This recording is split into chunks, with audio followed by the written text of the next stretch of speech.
In our obsession with antagonisms of the moment, we often forget how much unites all the members of humanity. Perhaps we need some outside universal threat to make us recognize this common bond.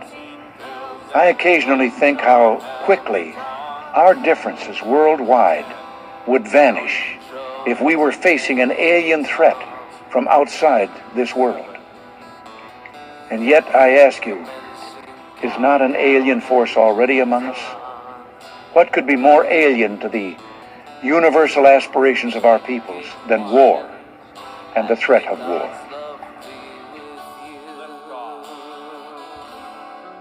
Absolutely. Words of wisdom spoken by one of two of our greatest presidents of all time. Maybe three. There's one more we could throw in. Words of wisdom. How we might come together as a race and no longer be conservatives and liberals. Liberal means freedom, but the liberals don't want freedom. They're selling communism. We would all be one race and all one people and fight a common enemy from an alien invasion. This is a hidden alien that we're fighting. We can't find them, but hopefully we'll find a cure. But in the meantime, Felina, you are stir crazy. How long have you been locked up in your house? Not talking to anyone but the dogs. Well, I'll show you what I did. It is so brilliant. It is so brilliant. Now, I always call whatever I do a different form of art. Started doing all sorts of traditional art things, art class, sketches and paintings and sculpture and just anything you can do in art class. Then I started, the first thing I learned, or that I thought was a form of art, and it's a harder thing to do than learning how to cook first. I learned how to bake first. Baking is a science, because if you get something wrong, it's not gonna come out right. It's gonna fall flat. But I was a kid, and I learned how to bake first, and I would play around with the ingredients, and then I would make up my own recipes, which is a difficult thing to do, because with cooking you can add a little more of this and a little more of that. Oh, you made a mistake here. Well, you throw this in, you can kind of fix that. Well, so, and then there was costumes and window displays and just, making jewelry, fixing jewelry, all different forms of art. Oh, gardening, that's a form of art. Well, I've gone back and I said, how do we, in the line of shamanism, the idea of taking on the illness into yourself and overcoming it, right?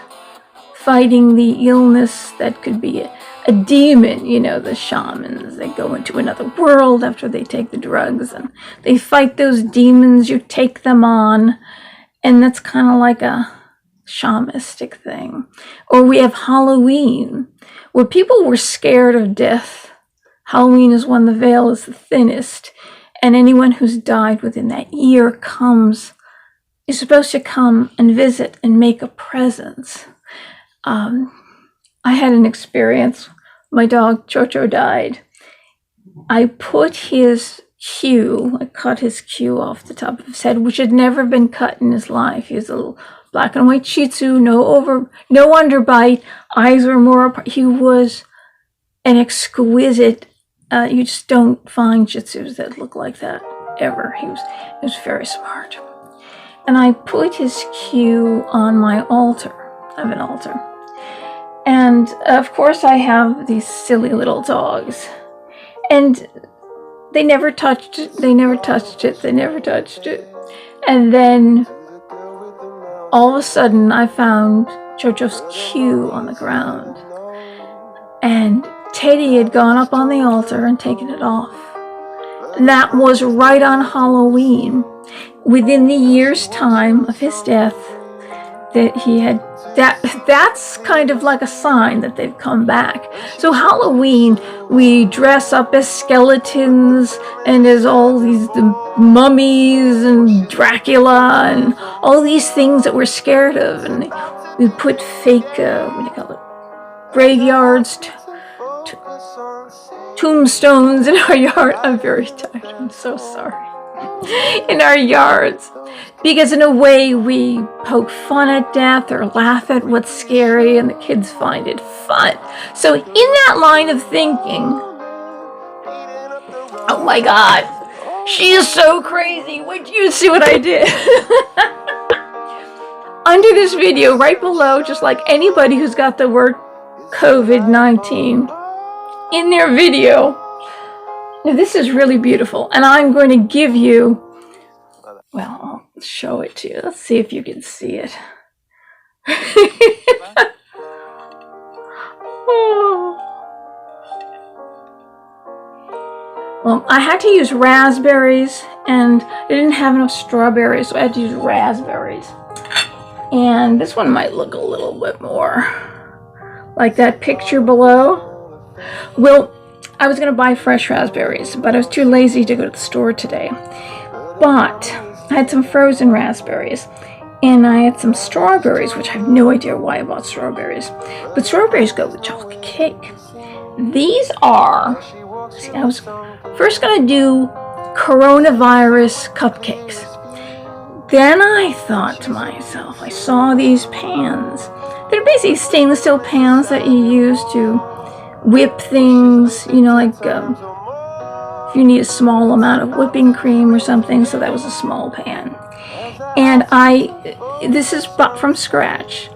I've got a flourless, gluten-free cake recipe that I made here. And also there's another one that's more expensive that involves almond flour and no leavening. You beat up egg whites. I'll give you that recipe too. But what I did was I cut us on the bottom, I flipped it over, and I cut out like a portion. So, and then I filled it with chocolate frosting. And the funny thing is see this frosting, there's a certain texture to it, like you'll see in that picture. The frosting is mostly butter, more butter than it is sugar. And I just threw this thing together and I made the perfect amount for the holes that I dug inside of the Corona cake. And the perfect amount, of course, I added chocolate. First I made vanilla, the whole thing vanilla, and then I added chocolate. I took out a certain amount for the chocolate, and I put chocolate in it, mixed it around. It was the perfect amount. It was the perfect amount for the holes that I dug. And then I put the vanilla on the outside. Perfect, exactly. And it's like, I haven't baked for a long, long time. Oh, pie's the other thing. Best pie maker ever. Honest to God, best ever. So I haven't really made a cake. I can't tell you, for years, I haven't made a cake or frosting or anything like that. I used to do all sorts of things. Make edible birds of paradise, orchids, all that stuff. Wedding cakes, you know, that are huge wedding cakes. But this, and the cake is so moist. It'll melt in your mouth. It's like fudge, but it's even better than fudge. But this is a cheaper version of a flourless, gluten-free cake. And it's not like, it doesn't have any weird like tapioca. Usually they use tapioca, potato flour, and what's the other one? Cornstarch. They mix those together, and that's your gluten-free crust. But this, instead of flour, is all cocoa powder, and it's delicious. It's really delicious. Perfect. And the other recipe I'll give you has almond flour, that you add with it, and the lead has no leavening, just has beaten egg whites. So you can use that, and if you want to, if you have a little more money. And I'll give you the recipe for this frosting as well. And as you go along, I'll give you the ingredients, and I showed you the different steps in the process of putting these things together. So, a Corona cake. Isn't that amazing? I bet I'm the first person in the world to look at what a virus looks like under the microscope and decide to make a cake out of it. I mean, isn't that crazy? I even got the little blue stuff. If you look at it, it looks kind of blue, and the texture of it's really wild. Okay, so all right, well, yeah, I did that today. It didn't take me long, which I'm very proud of myself. And it's like I said, it's really delicious. But anyway, if you don't hear from me, since I have such severe asthma, if I get it, I will have to go to the hospital and be on a ventilator to keep me breathing. Because, you've heard me, it closes up and that's it. And since I'm alone, and if something like that happens, the dogs aren't going to call 911. So if you don't hear from me, oh boy, I guess you gotta assume that I'm hopefully in the hospital, not dead, and I'll see you again. But anyway, recipe to follow. This is the small cake, not the large. Look at how thick that frosting is. Oh my god, and look there's the chocolate frosting inside there. Mostly butter, not much sugar. It has a delicious little flavor with vanilla and chocolate, obviously. It's a beautiful cake. It's absolutely beautiful. Did you see how moist that cake is? You can see how moist it is. It's out of this world. It's too bad you're not here with me sharing this with me. Oh, I mean the frosting, for frosting that's not chocolate, it's really, really good. Out of this world. Anyway, hope you make it, and maybe you can send me pictures on how yours came out. Too bad I had frozen raspberries. I did my best. They were frozen. If they were fresh, you see how they look like they've been impaled on stakes?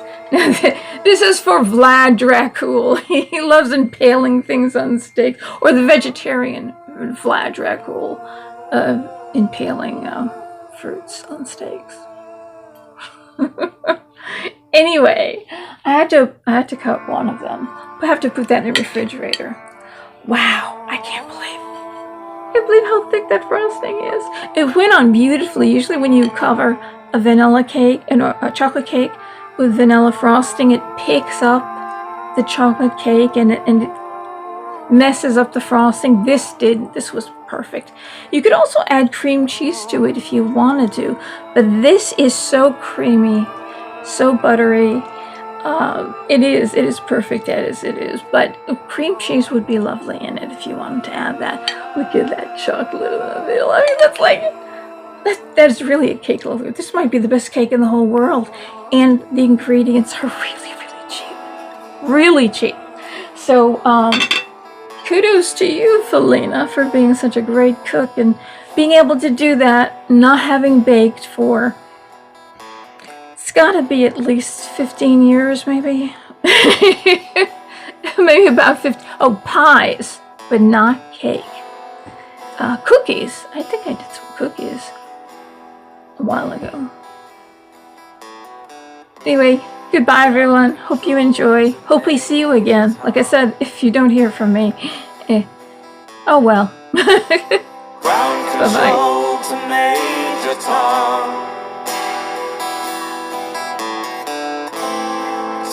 Your protein pills and put your helmet on. 10. Ground control to Major Tom. 7. 6. Commencing countdown, engines on. 3. ignition and may God's love be with you.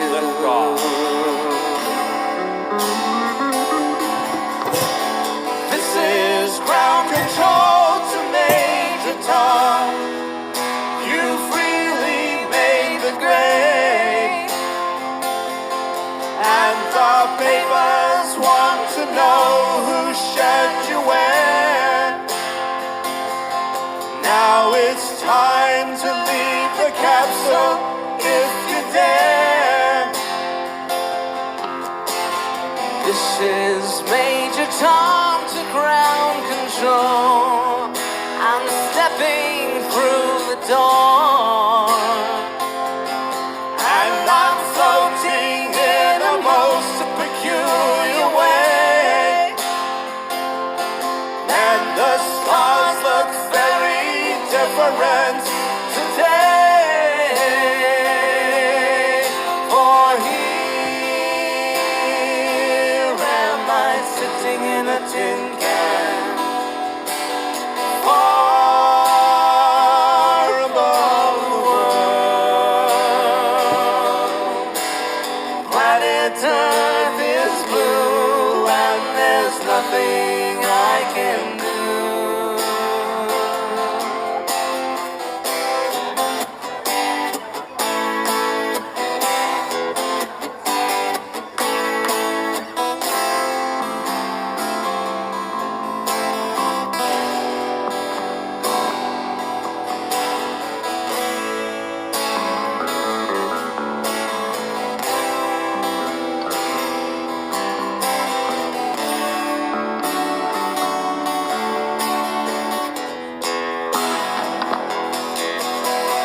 Though I've passed 100,000 miles, I'm feeling very still, and I think my spaceship. My discussions privately with General Secretary Gorbachev.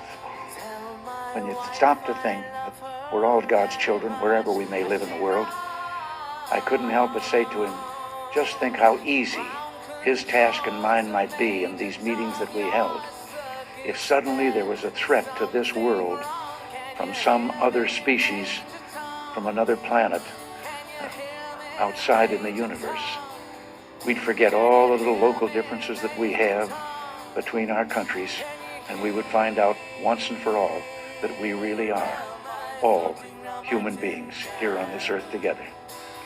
Well, I don't suppose we can wait for some alien race to come down and threaten us, but I think that between us we can bring about that realization. And there's nothing I can